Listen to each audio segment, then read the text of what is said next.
Well, today let's talk about people that use smokescreen, or in other words, they call it camouflage, for them to attain or achieve whatever they want in their life nowadays, or whatever. This story is going to be very psychological, very dark, so stay tuned, yeah? Let's get started. I want you to picture this, that you are married, or I want you to imagine this, that you found a man of your life, or a woman. This person of yours can cook, quite funny, witty, best friend, but most of all, he or she is financially stable, which is very important in a certain relationship. And you're happy, and you're totally convinced that you found the love of your life, your forever, your eternity, your soulmate. But one Friday morning in November 3 of 2003, you heard a knock because you are enjoying the breakfast that your husband prepared for you. You heard a knock, constant knock right in your front door. And the moment you open it, there are two police officers standing before you, and they said, "Good morning, madam." "Good morning, sir. Well, we arrested your partner this morning, for we found positive DNA evidence linking him to a very horrible crime for more than a decade already in our town." Well, first you were shaken, you were shocked, but you got into your senses and said, "Nope, you got the wrong guy here. My husband or my wife wouldn't do such thing, such crime."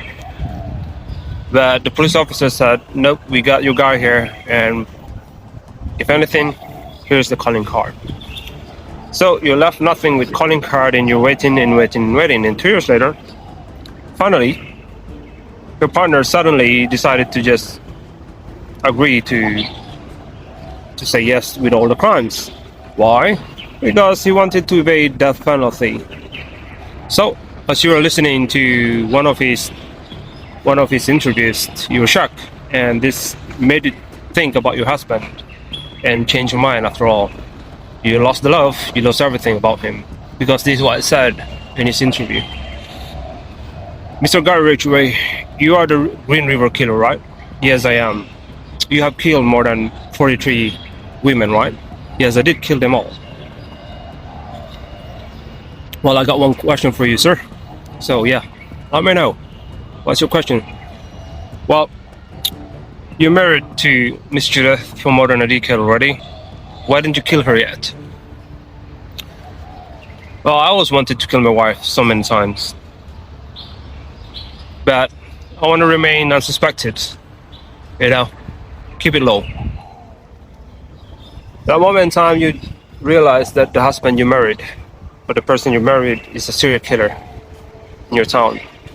People are looking for him, but he managed to cover up himself with you, cook you dinner, buy you flowers, be that nice, loving husband.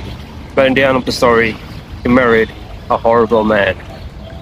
So careful what we're dealing with. Have a good day.